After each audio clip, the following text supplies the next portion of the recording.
thing to kind of push you forward in this play. Though, which map we're going to be playing on? That is my next question. We'll put them up on the screen. There it is. And Villa. Oh boy. Oh boy. Turned into a Villa. Villa, right? Like, We're back in Villa. it's the third time in a row, by the way, that SCARZ will be playing Villa right now. We never leave Why? Villa. Why though? What's pushing them towards this map? Tis the season. Guts chose a map this time. Yeah. SCARZ lost it 5-7 and 4-7. I don't know what keeps pushing them. Maybe they feel like if they practice it enough, sometime they'll miraculously get a good win out. And I mean, you're currently fighting for the bottom of the board. Well, this might be your best opportunity to try and go for it. Look, Guts played Villa last Playday against Talon, and they lost that 7-4, right? So it wasn't really the best of days either. And for you to ban Oregon and still go for that map that you had a hard time on, I'm kind of concerned. I'm trying to understand the reasoning behind this, and I don't know if there's any numbers that could kind of justify this fluke. I mean, I guess the only thing that I can look at is the fact that, as we said, we've seen SCARZ play it so frequently that maybe they think that they have the upper hand because they've seen a lot of SCARZ's game on it. Guts as well. They're obviously against Talon, where it came down to a loss. They had good moments, but it didn't lead to anything. The kind of traditional Guts problem at the minute.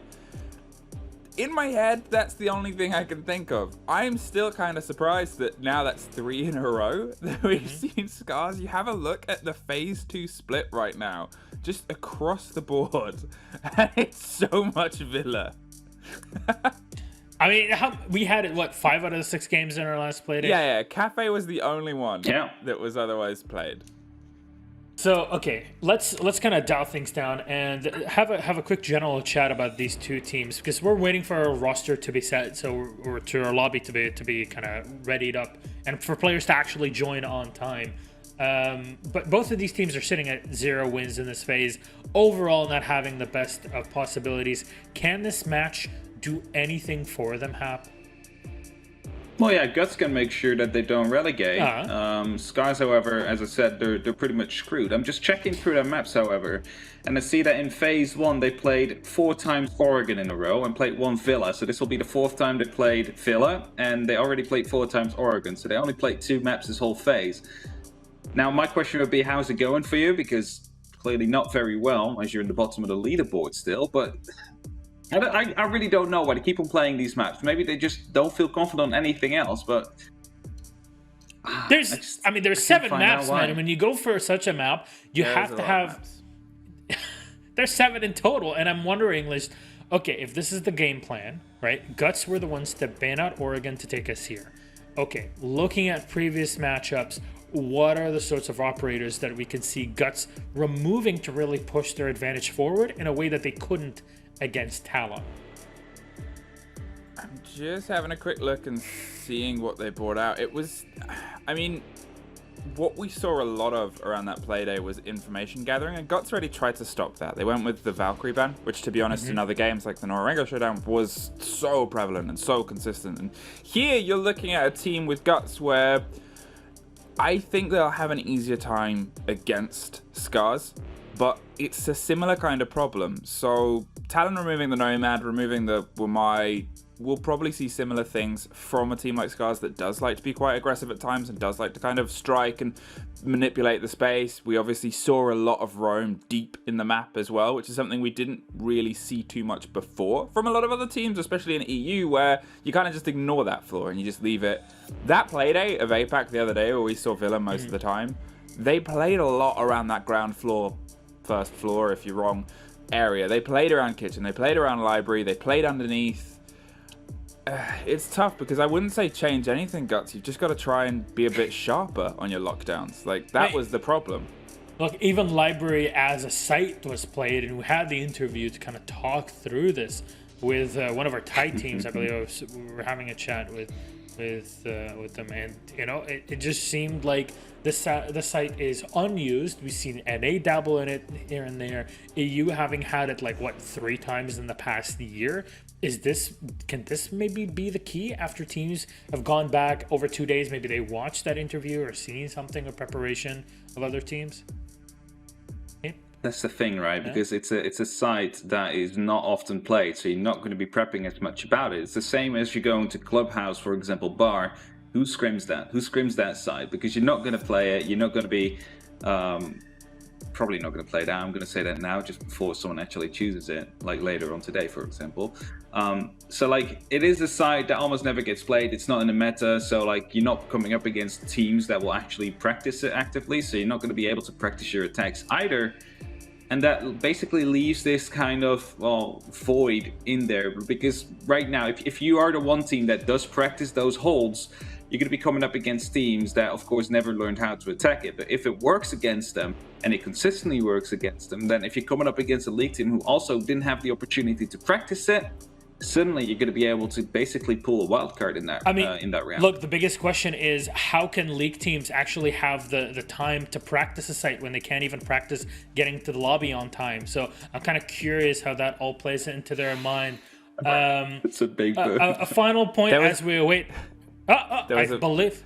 Yes. Yeah, I was just about to say, there was a big reaction from the other casters. Yes, Jess in the back is kind of throwing it up. Our game is supposed to be ready. We're just waiting for the final confirmation before we kick it to another point. Just in case we don't have it ready in chat. All right, you know what? JJ, what's the big deal? Fluke, by the way, I love your fan. Is it your biggest fan? And the shade of it all. The shade of it all. I have one with me that the Japanese casters gave us as gifts. So actually, we're ready. Let's go. You know what? Points are out. Players finally made it in. They found their way into the lobby. Guts Gaming versus SCARZ is game number 1 for the day. Doesn't just my wonderful friends, please have it. It's such a wonderful introduction here, calling me sweet and calling you sour, but that moment feels so long gone because of how long it's taken to get into the game. But we're getting in, Jess. Good morning, Sour. How are you today? I'm even more sour by the fact that players don't know what a time is. So we eventually get into the game, and yes, I'm going to throw shade left, right, and center because it's sunny out here today. And we're jumping straight into Villa. 86 for Guts, 14 for SCARZ. I don't think it matters who you vote for here, because both of them, they're getting the boot from the league either way. Jesus. I mean, yeah, she's pretty straight in there, throwing a bit of shade, and then dropping some hard truths towards the end. We'll take it. It's a start. The same way the Guts are starting out on attack here on Villa. We've had conversations around this map a number of times and how teams generally lean towards the defensive side, but we've had some nasty surprises. The number of rounds, not just in APAC, but also across in Europe, that come down to the clock running out is pretty stifling, to be honest, Jess. I'm just worried here that no matter what SCARZ or Guts do on this particular map, and I'm just looking over, Guts has a way better history on Villa regardless. So even looking at SCARZ, I think the only time they won it was during the Korean Open against Whale. I think that's correct. And they lost it 3 times against QConfirm, twice against Fav. You look at Guts, they've won it against Talon, lost it against Talon, won it against Cyclops, lost it against Cyclops. So there's a better history here from Guts coming into this particular matchup. And if we look over to the bans a little bit there, I do expect that we will see a Valkyrie coming out. Generally, that's the default ban from Guts on this particular map. If we don't see it go out, I reckon, I mean, do you hide things at this point, Des? Do you say we have to find our way back into APAC North, so therefore we don't want to show things to the National League teams? You show everything you can, I think. I mean, in Nationals, yeah, different story, but I think here, like, given the spot you're still fighting at the bottom of the table, you've still got a point to prove and to put yourself slightly higher. I'm not going to sit here and pretend that I know all the ins and outs of relegations in APAC and how it's going to work, who you face against, but I imagine the lower down you are, the rougher it's going to be when it comes round to those relegation games. So there is still something to fight for. There is still that positional ranking to fight against. Let's see how it kicks off now that we are getting into round number 1. You did indeed see that Valkyrie ban come out, followed by the Wamai, which we've commented on so many times now that around the world, it seems to be getting more and more popular. And what I love, we said this yesterday on this map, because I think in the last 3 Playdays, including today, we've now cast Villa 1, 2, 3. This is the 4th time, right? We've had a single map of cafe in the middle. Too many times. It was like when we had Oregain, and now it's just Villa, and we can't even make a pun out of that particular name. We just have to say Villa with a really sad voice. Yeah. Where's Oregon? That's what I want to know. Where's it gone? No one wants to play it anymore. It was the obsession for a number of weeks, and now it's on to Villa. Give me Oregon back. Either way, let's get into it. We're starting up on the downstairs site, and you and I commented yesterday over in Europe about how we are seeing teams do different sites to kick things off on this map in particular. Some start in Aviator in games, arguably the most popular and successful site on Villa. Some start in Trophy and Statuary, and others very rarely do start on the downstairs, but clearly that's the game plan that SCARZ are employing. In terms of pickups, you're not seeing anything too surprising, I would wager. You might look across and say, oh, Iana's a bit of an interesting one for APAC. We don't see it all that much. Do sometimes over in Europe. On the other side, I'm looking at the 2 or 3 C4s they've got on side, along with the shield coming out of the Alibi. I look over the stats, and this is actually the second most played site for SCARZ, so it's not, you know, too concerning that they would pick it because they're obviously quite confident to go to this site. Their first played, obviously, is Aviator, so that's not a surprise as well. Most teams will main that as a site some way, shape, or form. And they've decided, no, let's start off with our second most played site. It is also the one that you'll probably need a particular lineup for, especially when you're talking about soft breach, verticality, so on and so forth. You might not need those exact operators for Aviator, or you might not bring the sledge per se, you might bring something else. But they've got 4 sets of frag grenades here, so that's a heck of a lot. So seeing JJ just randomly throw it in is A-okay. And getting sprayed through the wall there from 11, that was a really good read on the situation. And JJ, he won't lose too much health with the trouble. But for the most part, it's good to see a team bring 2 sets of grenades, because we don't see that often.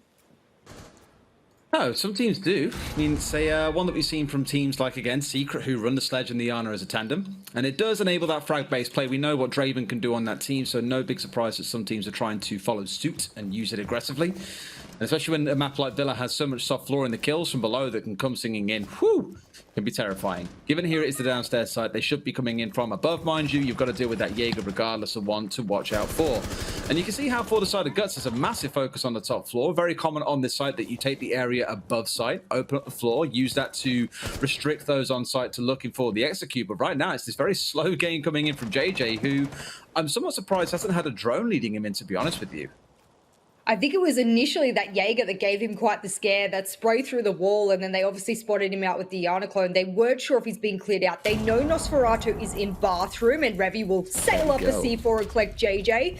That was a really bad position there for Nosferatu, just because he couldn't have gone anywhere else. He had to commit to that gunfight. And as you say, swing or be swung, and in that position with the AUG, it doesn't particularly have the fastest fire rate either, so that's not something you could have foreseen being able to win that gunfight when you're being swung on. But both picks either side, and this is a good start for both teams, I would say. And especially when you're looking towards SCARZ on the defense here, they've stalled Guts out for a really long time, and it all came out of one single wall spray over an Aviator. That's really all that came down to, Des.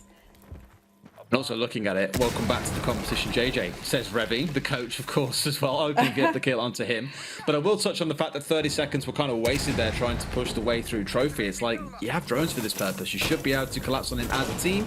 There are a couple of members holding out towards the north side and not really having an impact, just watching angles in case they did see the rotate coming out. That has left us with about 20 seconds on the clock for the side of Guts. They've got a lot of work to do here with a very little time left, and this is always the crux of Villa. You cannot afford to make a mistake when it comes to the execute. 15 seconds remain as Revy goes down. That's the mute taken off the board, and Crazy Papillon is now going for a plant. No other C4s to come singing through, it seems, as Lily gets yet another onto 11, and Guts have managed to get away with it. They have made full use of the time, and they are the ones picking up the frags right now. There will be a trade back for Demic, but for me, it feels like a consolation prize in this round. It's a 3 versus 1. He has no HP remaining and will get banged from that angle upstairs. For Guts, they made it look a little bit easy. What I like about Light playing this vertical angle here is not because he was able to get such an easy kill with it, but a lot of teams bail on the vertical holds even during the plant because they get worried that there's not enough cover for their planter. And that comes down to communication, trust in your teammates, so on and so forth. In that particular instance, Light knew he had top floor. He probably had some drones on either one or both of the flanks. And when you're down on numbers on the defense, you don't really expect someone to come upstairs and waste their time trying to dilly-dally above. So big thing for me here for Guts was that they had good positioning, even though they were in a detrimental situation there and they didn't have laundry wall open. Guess what? Smokes down, cover the plant, easy done. An interesting change to come out here in the 6th pick as well. Going away from playing on the Maestro to bringing along the Mute instead. So rather than forcing even more utility for the other team to go through and more info for yourself, given the Valkyries banned away, they've opted to go for the drone denial here.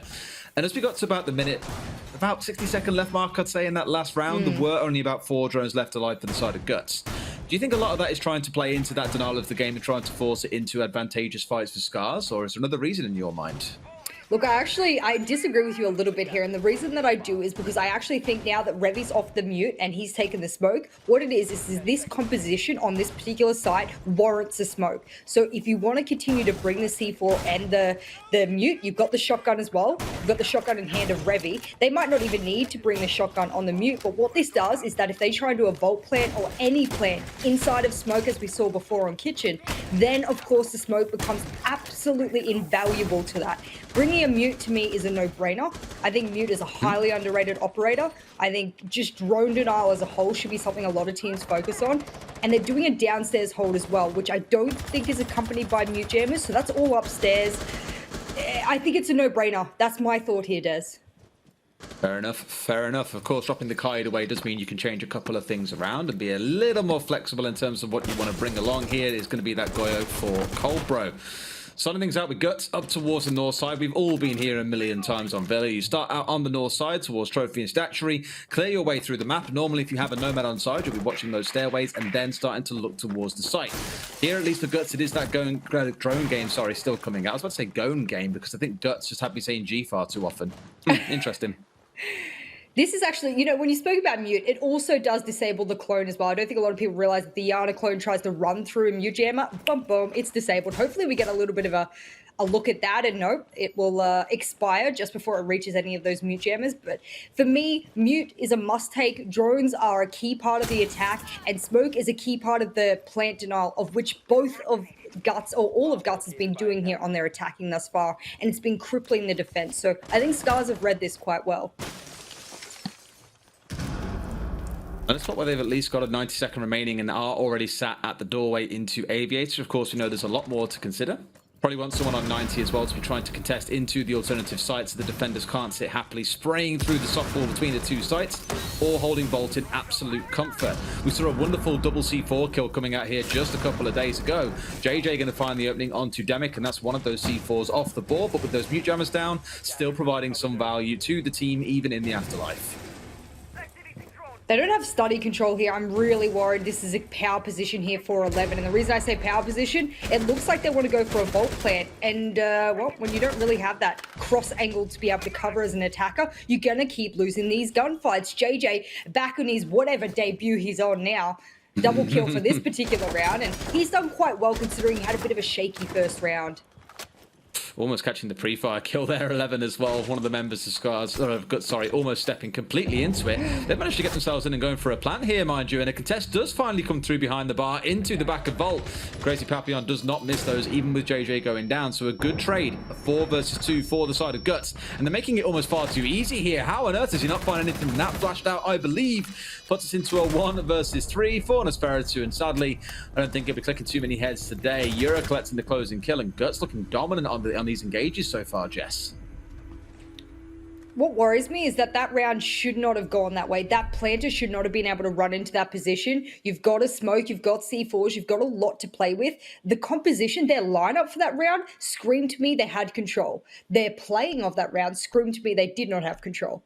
And it's a shame when you can't synergize the two together because you know what it could be, but it never got there. Alrighty, that's 2-0 to kick things off on attack. And what do we normally say when a team takes 2 rounds on attack on Villa, Jess? Yikes, that's what we say. And probably not a word I would have gone for. You'd have gone oof or hook or something like that. But no, we'll go with yikes. That works just fine as well. They are going to retry Aviator games because personally I didn't think the setup was absolutely woeful for them. They did manage to stop the player that flanked inside of the A site into games.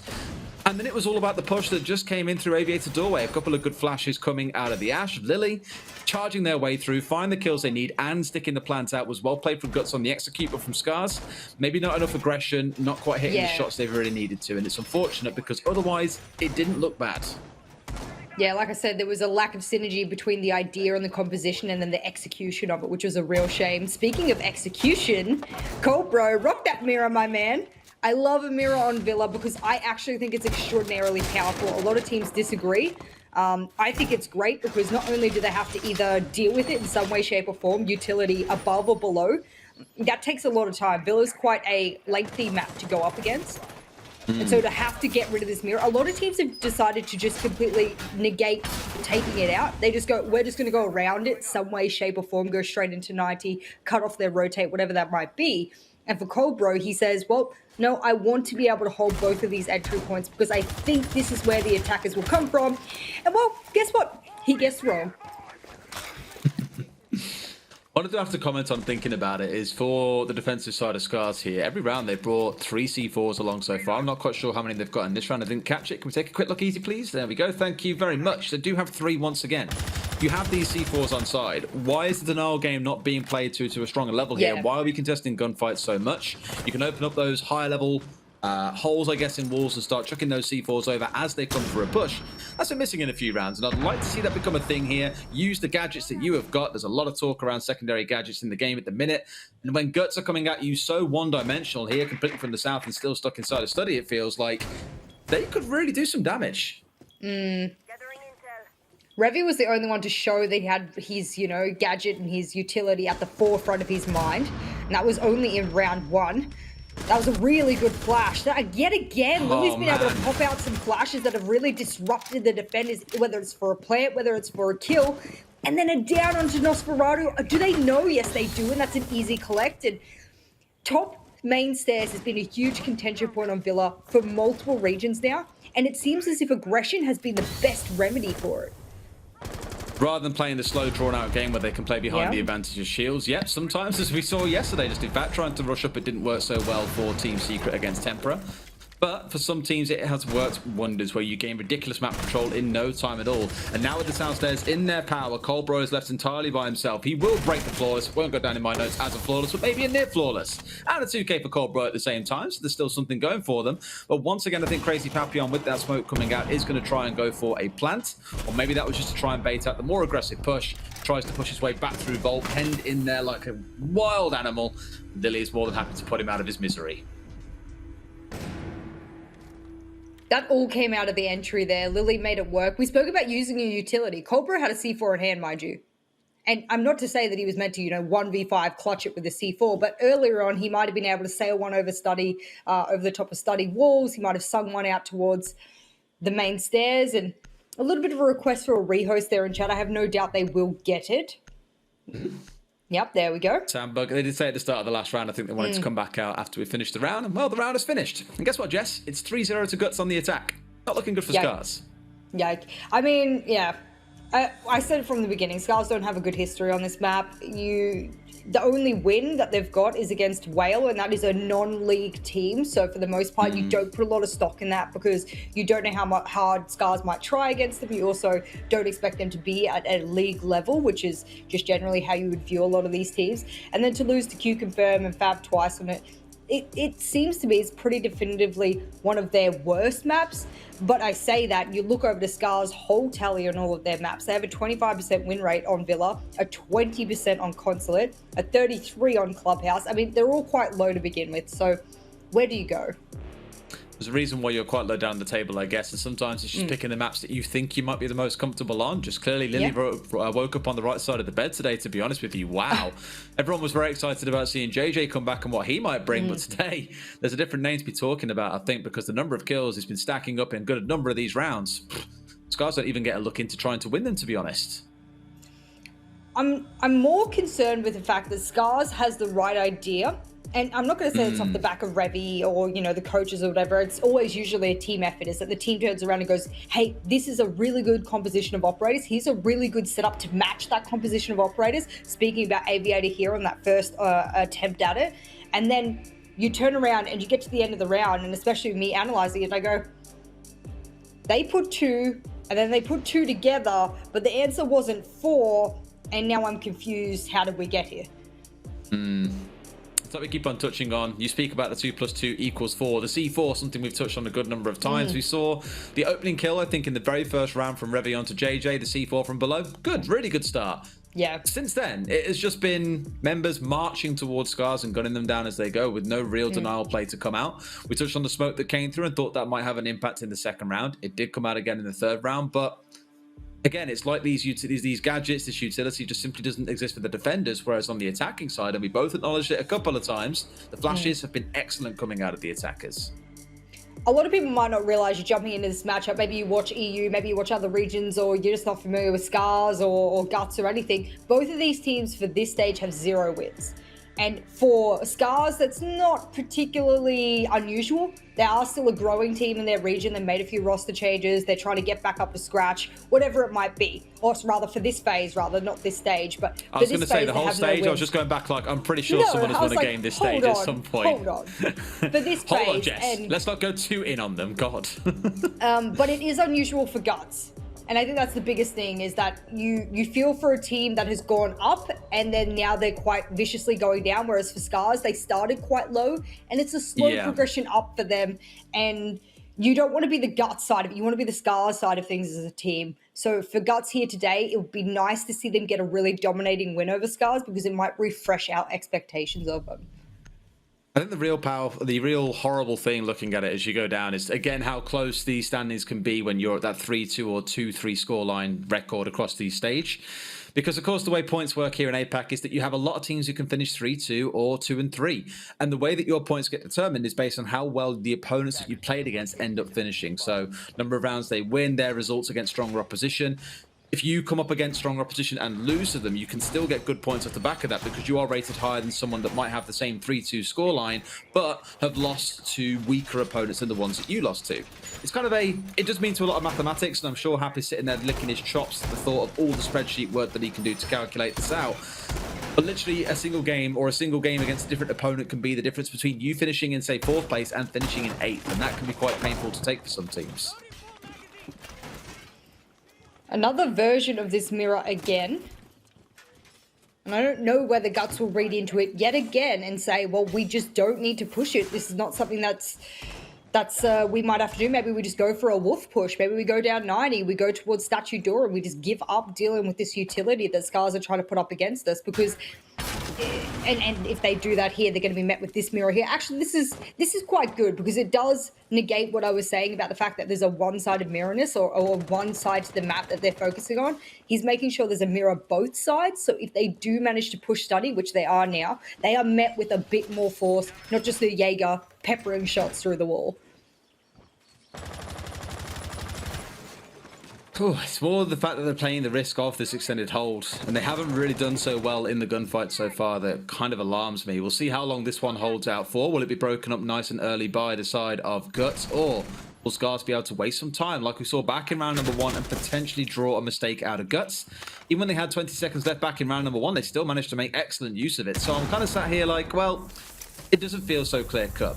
There's a Selma on that wall a second ago, I think, but with Iana on the downstairs, nading out the mute jammer that was on the other side, that means this will get opened up, no problem at all, and you will see SCARZ back away inside 60 seconds. Yeah, what a shame that didn't really get the use that they were looking for. The mirror's still kind of up. Maybe a little bit of opportunity for 11 to be able to use it. I'm not sure why he's standing next to a soft wall and getting pinged consistently. And he finally does go down. That's an interesting way to play as a roamer. And I think Demic wanted to try and get a trade back there, and that was a smart decision, but to back off now he's being droned is an even smarter one. And these 2 C4s below, this is where it pays dividends. This is where they show you, Des, that they know how to use C4s, that their utility is something they want to focus on. And I think Lily wants to stop that now. I think that's what he's looking to do. And Nosferatu's by himself, so this doesn't look good. I was going to say we also had Euro playing for that grenade play on the downstairs as well. He's holding out towards the east, but a bit of a peek from Lily there, perhaps a little bit too keen. Bit of a blind C4 coming out as well, and the hope that someone was pushing up 90 does give Nosferatu the ability to now fall back to site, given that his effect on the roam is over. He did neutralize the kills out, and Cobra is going to find yet another. So maybe that rehost there to fix the sound bug has given a little bit of peace for the side of SCARZ, time to recollect themselves, have a conversation about what's not been going so well, and try to swing things around. It's looking okay, but they're still got to deal with all of the kills that come forward from Guts. 2 in this round so far, as Euro's even stepped his way into sight, got rid of the mirror window, and picked up a kill. Yeah, they've brought this back a lot more than I thought they could, and now that you get into the 20-second mark here, Des, the big thing for them is that they're probably going to overwhelm the site because it's a split push now. South and North coming together all in one. You're caught in the middle. It's like a horrible sandwich that no one wants to be a part of. They've even got Master actually through 3 angles of control here. And here goes Disparity with a massive swing. Neutralizes 2 of those angles. The Master Bedroom taken out as well as the one to the north. And on the back of those 2 kills, Demic will collect the last. SCARZ will take their first defensive round. Finally, a more confident defensive round here from SCARZ that will net them a round win, but it's taken them quite a few rounds to work out the magic formula. And unfortunately for them, they need to win a couple of more if they want to be able to even this out going into the second half. You don't want to jump into the second half. You don't want to jump into your attack and go, are we really in a position here to be able to bring this back against our opponents?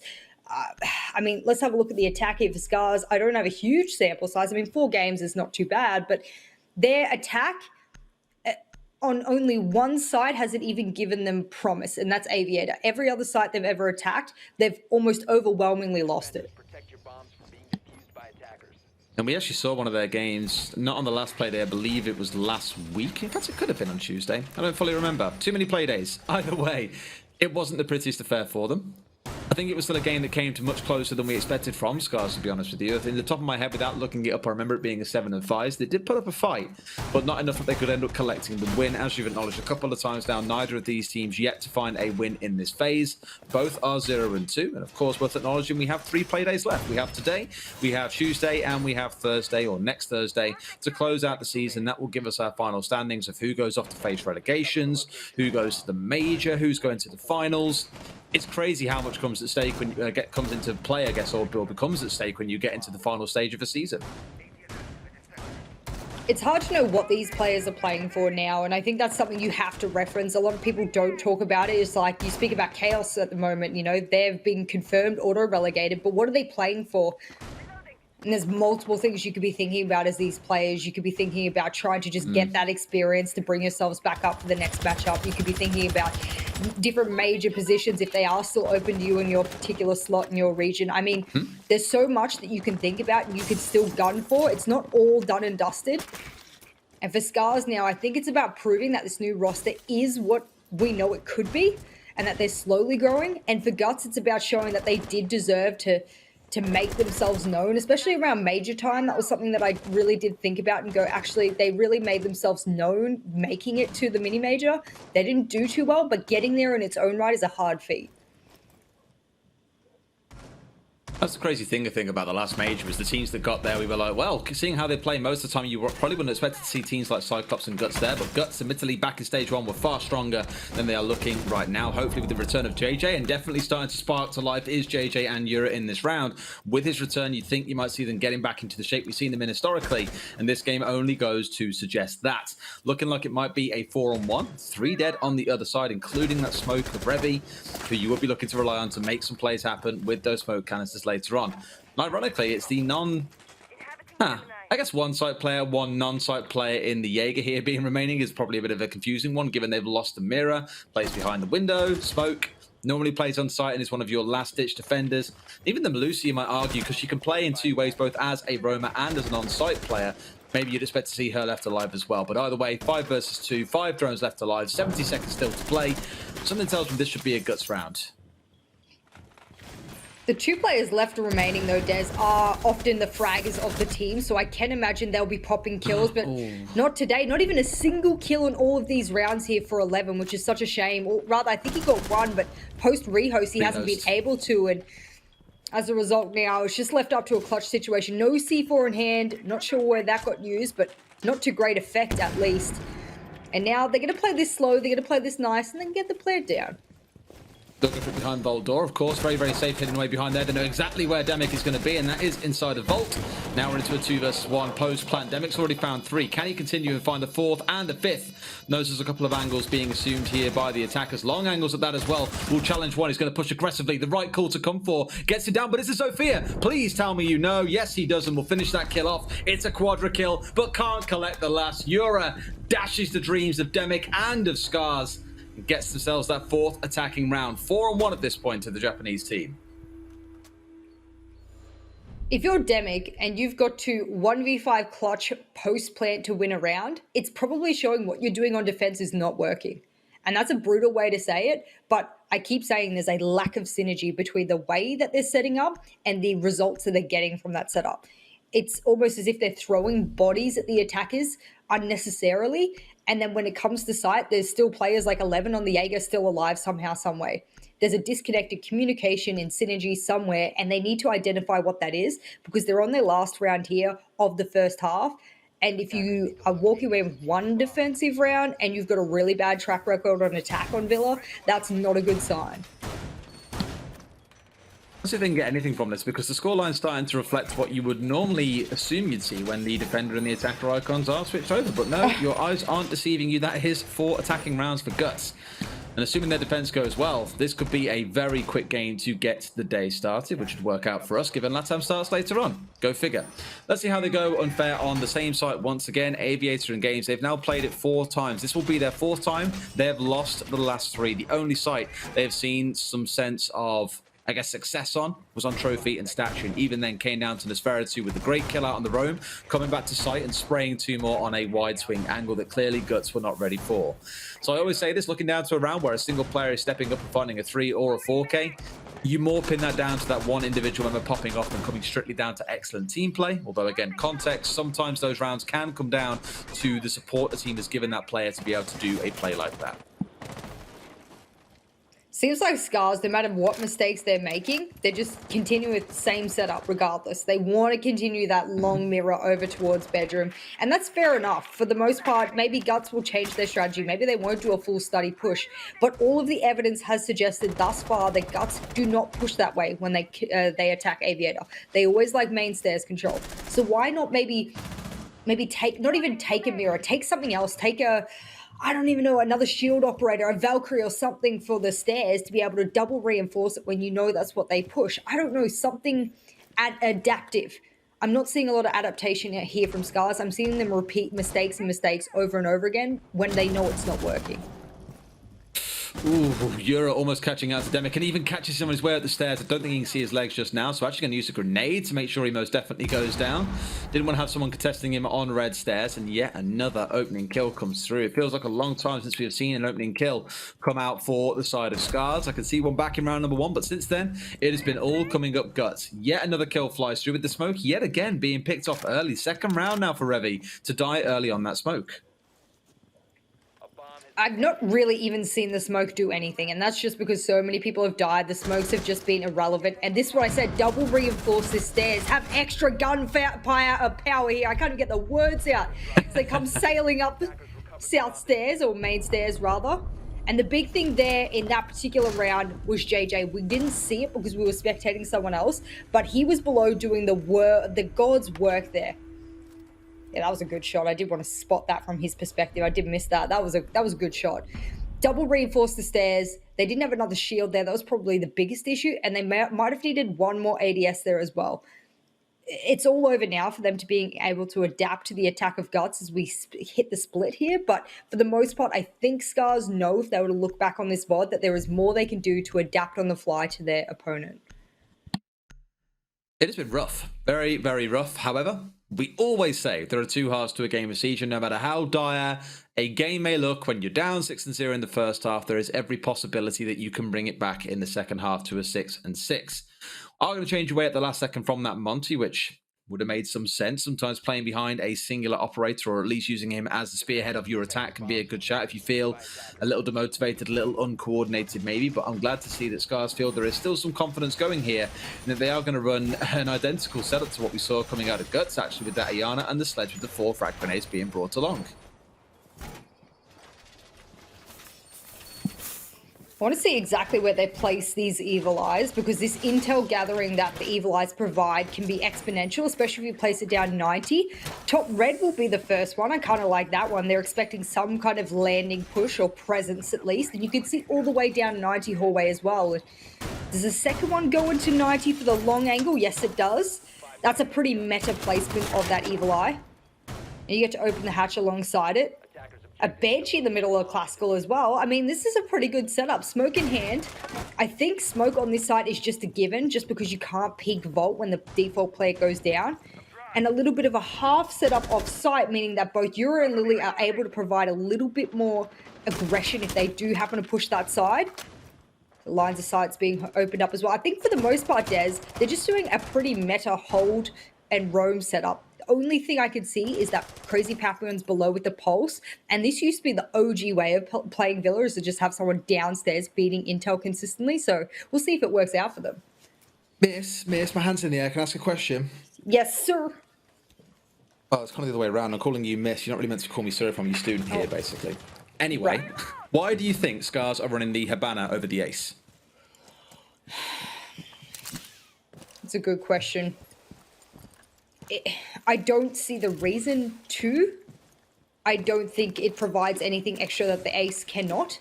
My only thought process is the flashes, but then no one else on that attacking lineup has a smoke, so it's not like you were trying to save the smokes from anything to begin with. Attackers have located a bomb. Fair enough. Still enable Demet to strike big, regardless of what support operator they've got. And I say go big, he finds 2 kills for himself to kick it off bright and early. Lily, the player that we spoke about so often on the roam, did try to have an impact, but sadly shut down pretty early on. Eleven's also going to rock up and find another kill, so just like that, as we said, 2 halves to a game of Siege. We're sat at a 4 versus 2 for SCARZ. I feel this is the first numbers advantage they have had all match long, and except for the round they won, of course. And now it's time to convert it. Get yourself up to that second round. But JJ with a wonderful pixel shot onto Revy, and still has 3 smoke canisters left. First grenade comes singing up the south stairs, and seeing here what he can do.